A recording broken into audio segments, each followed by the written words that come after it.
"Dad, who is William Blackwood?" Noah's innocent question made Daniel's heart stop. He gripped the newspaper tightly, his eyes locked on the headline that had turned his world upside down. Billionaire William Blackwood's empire without an heir, family secrets unfold.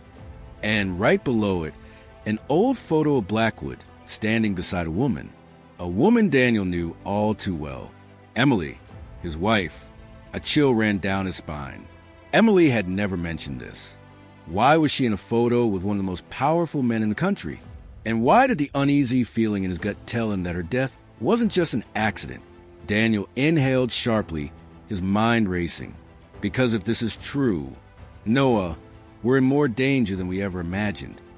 Daniel's hands were still shaking as he stared at his phone. "You're running out of time." The voice was calm yet filled with urgency. His eyes darted to Noah, still peacefully asleep in bed, unaware of the storm brewing around them. "Who are you?" Daniel whispered into the phone. "A friend," the voice replied. "Someone who knows what really happened to your wife. If you want answers, meet me at Riverbend Park in 1 hour. And come alone." The line went dead. Daniel stood frozen, his heartbeat thudding in his ears. Could he trust this person? Was this a setup? He had no choice. He needed answers about Emily, about Blackwood, and most importantly, about the people hunting him and his son. His mind raced. He quickly grabbed a duffel bag, stuffing essentials, cash, clothes, and Noah's favorite stuffed dinosaur. Then he gently shook his son awake. "Noah, buddy," he whispered, forcing a smile. "We have to go on a little adventure." Noah rubbed his sleepy eyes. "An adventure? Now?" Daniel scooped him up. "Yeah, kiddo, but we have to be quick, okay?" As they stepped outside into the cold night, Daniel's stomach dropped. A black SUV was parked at the end of the street. Headlights off. Waiting. "They found us." Panic surged through his veins. Without a second thought, he rushed to his truck, secured Noah in the back seat, and gunned the engine. Tires screeched as he sped down the dark road, gripping the wheel so tightly his knuckles turned white. Through the rearview mirror, he saw the SUV roar to life, tailing them. Whoever was after him, they weren't going to let him go that easily. Riverbend Park was eerily quiet at this hour. A single streetlight flickered near a wooden bench, casting long shadows across the pavement. A lone figure stood beneath it. Daniel pulled up, keeping one hand near the gun hidden under his seat. He turned to Noah. "Stay here, buddy. Don't open the door for anyone." As he stepped out, the woman under the streetlight turned. Mid-40s, sharp eyes, dressed in black. "You're late," she said. "Who the hell are you?" Daniel demanded. The woman glanced around before speaking. "My name is Evelyn Carter. I was Emily's best friend, and I know why she was killed." Daniel's breath hitched. "What do you mean killed? It was an accident." "No, Daniel," Evelyn interrupted.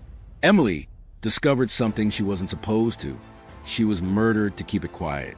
And now they're after you too." She handed him a small flash drive. "Everything is on here. Proof that William Blackwood isn't just hiding an heir. He's hiding a crime." Daniel's hands trembled as he took the drive. "What crime?" Evelyn hesitated.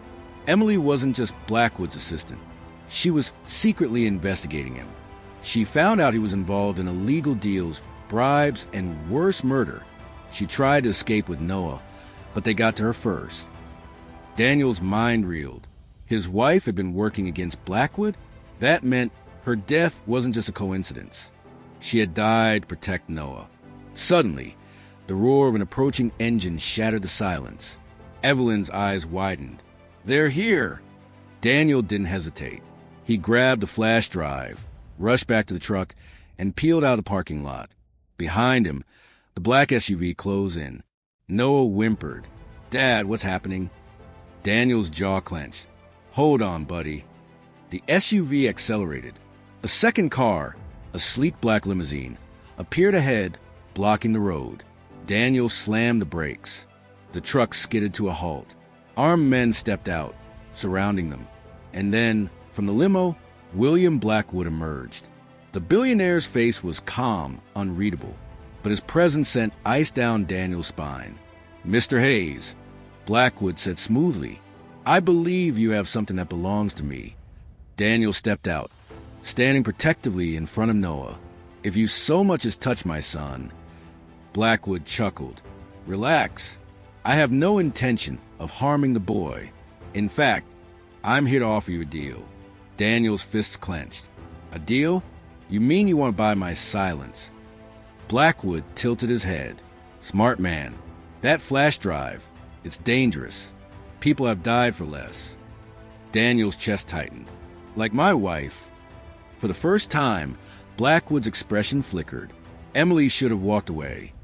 Daniel's hands trembled. He wanted to lunge at Blackwood, to make him pay for what he'd done.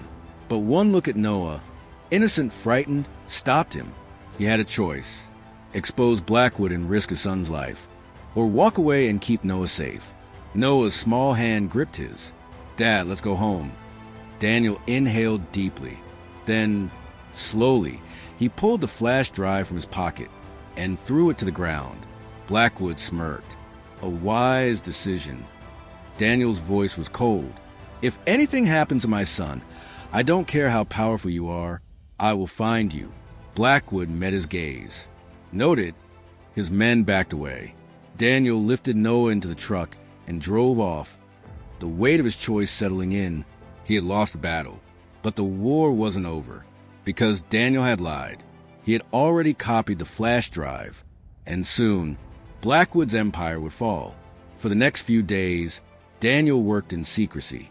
He made copies of the flash drive, storing them in different locations.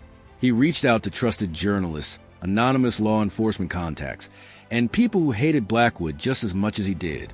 One night, as he watched Noah sleep, he knew there was only one way this would end. Blackwood had taken everything from him. Now, Daniel would take everything from Blackwood.